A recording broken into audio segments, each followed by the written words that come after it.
जय जय महावीर महाधीर धौरेय देवासुर समर समय समुदित निखिल निर्जर निर्धारित निरवधिक माहात्म्य दशवदन दमित दैवत परिषद अभ्यर्थित दाशरथि भावा दिनकर कुल कमल दिवाकर दिविशदधिपति रणसहचरण चतुर दशरथ चरमरण विमोचन कोसलसुता कुमार भाव कंचुकित कारणकार कौमार केळि गोपायित कौशिकाध्वर रणाध्वर धुर्य भव्य दिव्यास्त्र वृंद वंदित प्रणत जन विमत विमथन दुर्ललित दोर्ललित तनुतर विशिख विताडन विघटित विशरारु शरारु ताटका ताटकेय जड किरण शकलधर जटिल नटपति मकुट तट नटन पटु विबुध सरिदति बहुळ मधुगलन ललित पद नಳಿನ रज उपमृदित निज वृजिन जगदुपल तानु रुचिर परम मुनिवर युवति नुत कुशिक सुत कथित विदित नव विविध कथा मैथिल नगर सुलोचनालोचन चकोर चंद्र खंड परशु कोदंड प्रकांड खंडन शौंड भुजदंड चंडकर किरण मंडल बोधित पुंडरीक वनरुचि लुंटाकलोचन मोचित जनक हृदय शंकातंक परिहृत निखिल नरपति वरण जनक दुहितृ कुच तट विहरण समुचित करतल परिहृत निखिल नरपति वरण जनक दुहितृ कुच तट विहरण समुचित करतल शतकोटि शतगुण कठिन परशुधर मुनिवर करधृत दुरवन मतम निज धनुराकर्षण प्रकाशित पारमेष्ठ्या क्रतुहर शिखरि कंतुक विहृत्युन्मुख जगदरुन्तुद जितहरि दन्ति दन्त दन्तुर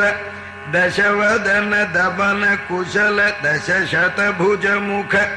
नृपति कुल रुधिर झर भरित पृथुतर तटाक तर्पित पितृक भृगुपति सुगति विहति कर नत परुडिषु परिघा अनृत भय मुषित हृदय पितृवचन पालन प्रतिज्ञावज्ञात यौवराज्य निषाद राज सौहृद सूचित सौशील्य सागर भरद्वाज शासन परिगृहीत विचित्र चित्रकूटगिरि कटक तट रम्यावसथा अनन्य शासनीया प्रणत भरत मकुट तट सुघटित पादुकाग्र्याभिषेक निर्वर्तित सर्वलोक योगक्षेम पिशित रुचि विहित दुरित बल मथन तनय बलिभुगनुगति सरभस शयन तृण शकल परिपतन भय चकित सकल सुर मुनिवर बहुमत महास्त्र सामर्थ्य द्रुहिणगर बलमथन दुरारक्ष शरलक्षा दंडका तपोवन जंगम पारिजात विराध हरिण शार्दूल विलुलित बहुबल मख कलम रजनिचर मृग मृगयारंभ संभृत चीर भृदनुरोध त्रिशिर शिरस्त्रितय तिमिर निरास वासरकरा दूषण जलनिधि शोषण तोषित ऋषिगण घोषित विजय घोषण खरतर खरतरु खंडन चंड पवना द्विसप्तरक्ष सहस्र नलवन विलोलन मघाकलभा असखाय शूरा अनपाय साहस महित महामृत दर्शन मुदित मैथिली दृढ़तर परिरंभण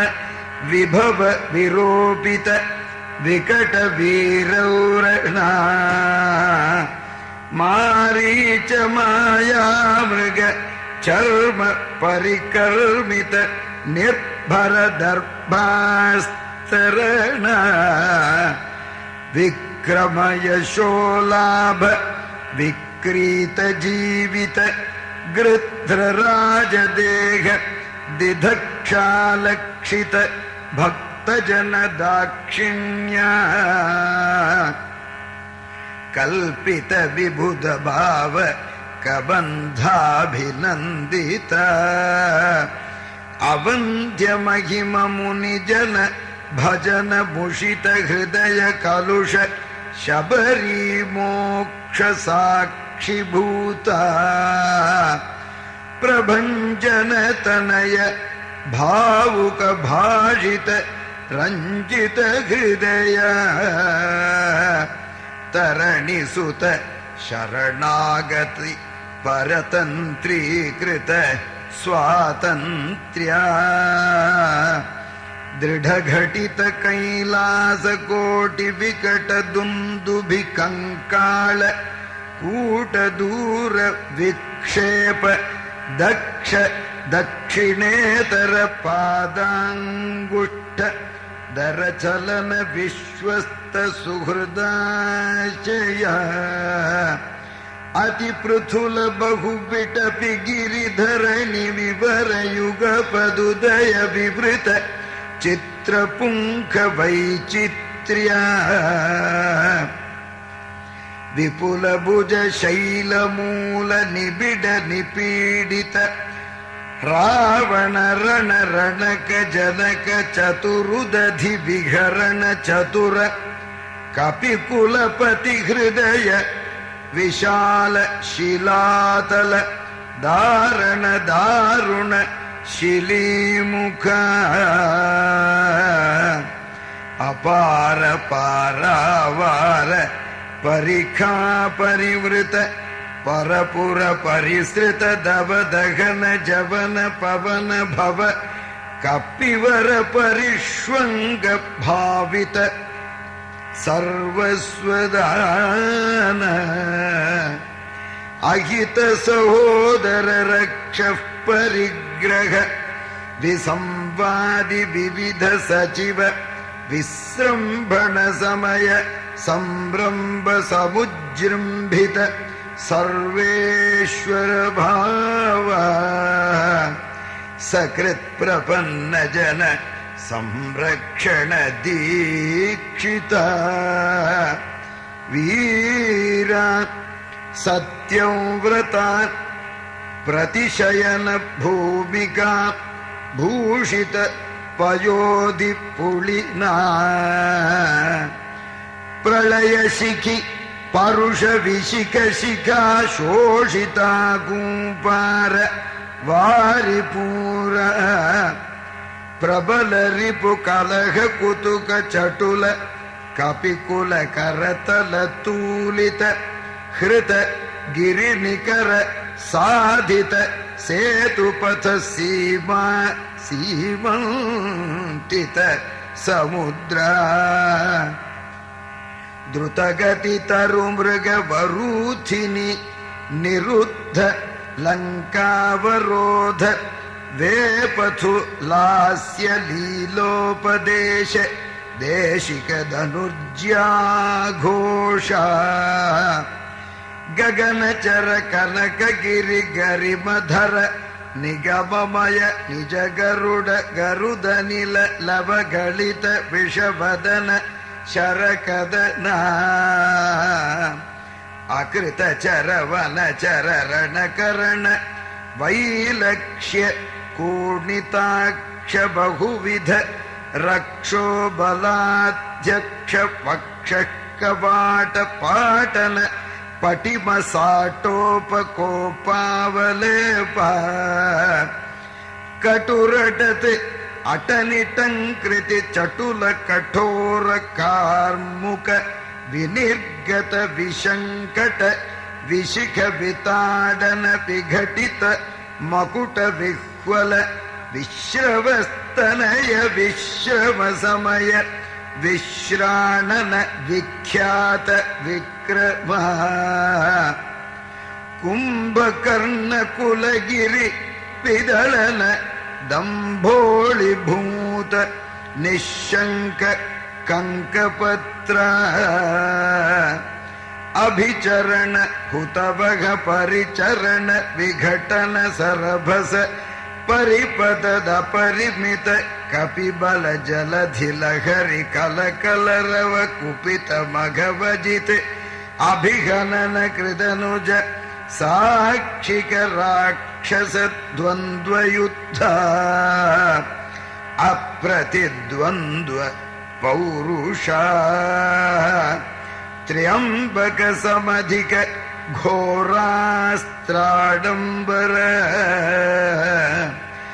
सारथि हृत रथ सत्रप शात्रव सत्यापित प्रताप शित शर कृत लवन दशमुख दशक निपतन पुनरुदय दरगलित जनित दर तरल हरिघय नयन नलिनवन रुचि खचित खतल निपतित सुरतरु कुसुम वितति सुरभित रथपथा अखिल जगदधिक भुज बल वर बल दश लपन लपन दशक लवन जनित कदन परवश रजनिचर युवती विलपन वचन सम विजय निगम शिखर निकर मुखर मुख मुनिवर परिपणिता अभिगत शतमख हुतवघ पितृपति निर्ऋति वरुण पवन धनद गिरिश मुख सुरपति नुति मुदित अमित मति विधि विदित कथित निज विभव जलधि पृषतलव विगत भय विबुध परिवृढ विबोधित वीर शयन शायित वानर प्रतनौघ स्वसमय विघटित सुघटित सहृदय सहधर्मचारिणीका विभीषण वशंवदीकृत लंकैश्वर्या निष्पन्न कृत्या खपुष्पित रिपुपक्ष पुष्पकर भसगति घोष्पदीकृत गगनार्णवा प्रतिज्ञार्णव तरण कृत क्षण भरत मनोरथ संहित सिंहासनाधिरूढा स्वामिन्ने राघव सिंहा हाटकगिरि कटक लडग पादपीठ निकट तट परिलुठित निखिल नृपति किरीट कोटि विविध मणिगण किरण निकर निराजित चरण राजीवा दिव्य भौमायोध्याधि दैवता पितृवध कुपित परशुधर मुनि विहित नृपहनन कदन पूर्वकाल प्रभव शतगुण प्रतिष्ठापित धार्मिक राजवंश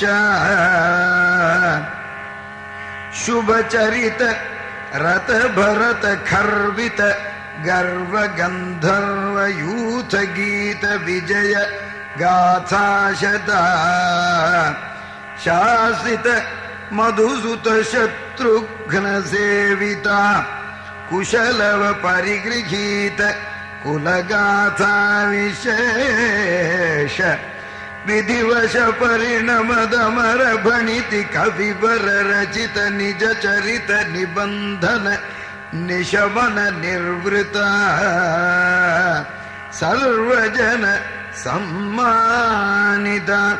पुनरुपस्थापित विमानवर विश्राणन प्रीणित